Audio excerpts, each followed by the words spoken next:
साथ संगत जी, प्यार से कहना धन निरंकार जी। आज बहुत ही दिनों बाद फिर से ये मौका बन पा रहा है कि इस ऑडियो विजुअल मैसेज के थ्रू आप सब तक वही अपने मन के भाव पहुंचाए जाएं। तो दासी को ये पता है, पूरा विश्वास है कि इस निरंकार के आश्रय ये समय भी सबने बहुत ही जहाँ शुक्राने में गुजारा है, फिर भी ये जो कुछ समय ऐसा इतना कन्फ्यूजन का कि कुछ जगहों पे कुछ सर्विसेज स्टार्ट हैं, कुछ नहीं हैं, तो ऐसे एक मैसेजेस भी बहुत आ रहे हैं दासी को कि उस तरह से एक रूटीन का बनना अभी भी वो संभव नहीं हो पा रहा। तो दातार कृपा करे जहाँ वो सारी स्थितियाँ सही हों, वहाँ कैसे हमने अपने आप को सुधार करना है, अपने ऊपर भी, कि कोई अगर चीज़ हमें गलत लग रही है उसको किस तरह हम ही रिस्पॉन्सिबल हैं, उस फैक्टर को एक नेगेटिव नज़रिए से ना देखते हुए उसको पॉजिटिव कैसे वो सिचुएशन को अपने हिसाब से करें। तो दासी की एक बच्चे से बात हो रही थी और वो समझा रहा था कि कैसे एक हॉर्स राइडर वो बच्चा कि एक टूर्नामेंट के लिए जब रेडी हो रहे थे तो उसको एक नया घोड़ा मिला एक दिन, तो वो अभी काबू नहीं कर पा रहा था उस घोड़े को, पर अपनी प्रैक्टिस भी नहीं छोड़ सकते थे क्योंकि टूर्नामेंट नज़दीक था। तो कैसे फिर दासी ने पूछा कि आप ऐसे स्थिति में, क्योंकि वो घोड़े की भी अपने मूड हैं, अपने वो कुछ भी अगर करता है उससे यूज टू नहीं है वो घोड़सवार, तो कैसे उसको उस टाइम अपनी प्रैक्टिस को कंटिन्यू किया गया।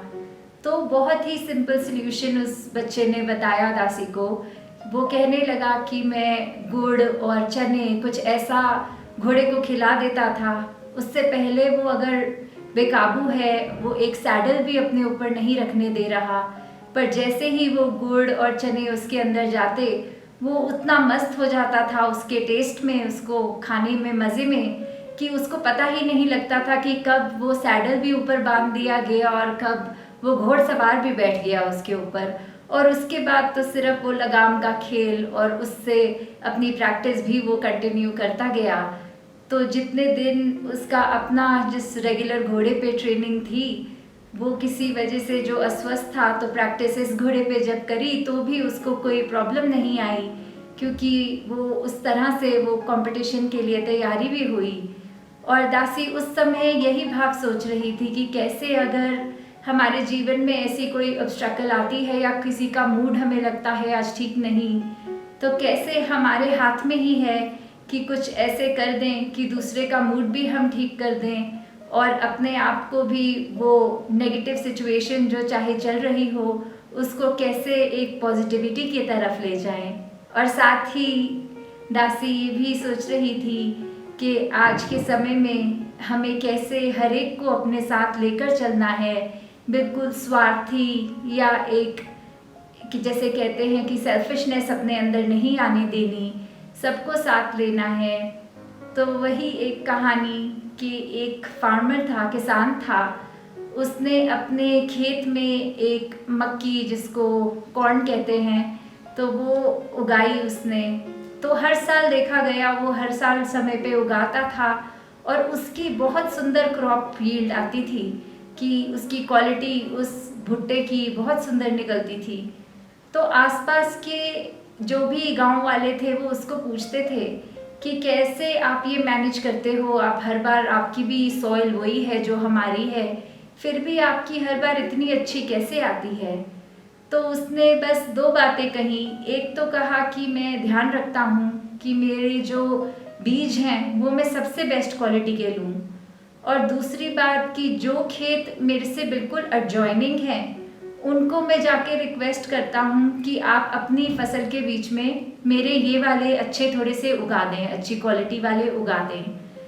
क्योंकि जब भी हवा चलती है वो आसपास के खेतों से वो पोलन लेते हुए उसके खेत में पहुँचती है, और फिर वो एक बाय नेचर कॉर्न का ऐसा है कि अगर अच्छी उस पर हवा चलती है, अच्छी क्वालिटी वाले और आसपास पोलन्स आते हैं तो वो कॉर्न अच्छा उगता है। तो कैसे उसने यहाँ पे अपने आप को एक स्वार्थी ना होते हुए सबको साथ लेते हुए कि उनकी भी फसल अच्छी होगी और मेरी को भी उससे फ़ायदा है। तो दातार कृपा करे कि हम सब भी ऐसे कुछ सोचे ना, अपने मनों को विशाल करते चले जाएं,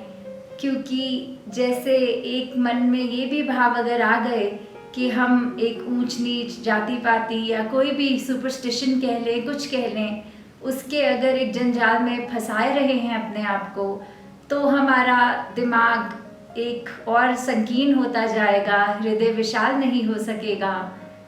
तो उसका भी एक यही उदाहरण कि एक अगर हाथी को देखते हैं हम कि एक रस्सी से बंधा हुआ इतना विशाल हाथी, तो भी वो अपने आप को बंदिश में मान रहा है। तो उस हाथी का अगर स्टोरी पीछे की जाए तो ये देखेंगे कि जब जब वो हाथी के ओनर ने, जब वो बहुत छोटा था हाइट में, नया बच्चा था एक वो, तब उसको एक रस्सी के साथ बांध देते थे और वो उस समय उसका इतना वेट या हाइट नहीं होती थी कि वो एक पतली किसी रस्सी को तोड़ दे। तो वो हर बार कोशिश करता था और हर बार वो रस्सी उसको रोक लेती थी इधर उधर जाने से।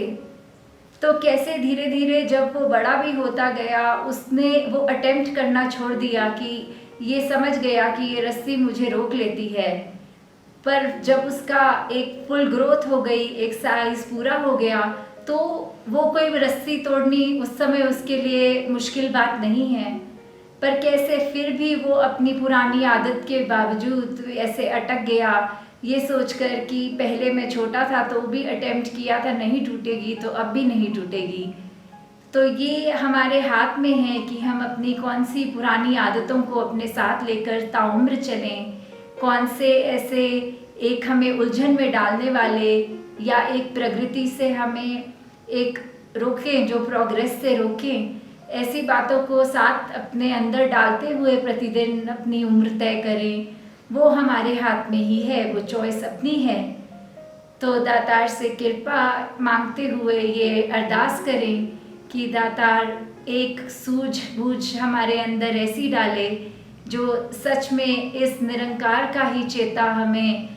आता रहे, ध्यान इस निरंकार से ही जुड़ते रहें। और जिस रूप में भी अब चाहे एक सत्संग सेवा सिमरन फिलहाल मिल रही है जिस तरह कि अपने घरों में ही, ऐसे ही दातार कृपा करे कि इस हालत में भी, इस नज़रिए में भी शुक्राना भाव को बरकरार रखते हुए यही संसार के लिए अरदास, अपने लिए अरदास कि ये एक हमारे जीवन से ये निरंकार को हमने ख़त्म नहीं करना, चाहे स्थिति जो भी हो उसमें इस निरंकार का एहसास करते रहना है। तो दातार कृपा करे कि जहाँ संगतें भी अब शीघ्र चालू हों फिर से और अपने अंदर हम हर पल सिमरन का, सेवा के जज्बे का भाव में और बढ़ोतरी करते जाएं। दातार कृपा करे सबकी सेहतें भी ठीक रहें, सबके काम काज चाहे थोड़े से जो जिस रूप में भी स्टार्ट हुए हैं वहाँ काम काज में भी एक बरकत पड़े। दातार सभी पे कृपा करे कि सभी अपने अंदर एक खुशी, एक आनंद की अवस्था को एक कांस्टेंट बनाकर अपने जीवन को आगे से आगे चलते रहें। साथ संगत जी, ध्यान निरंकार जी।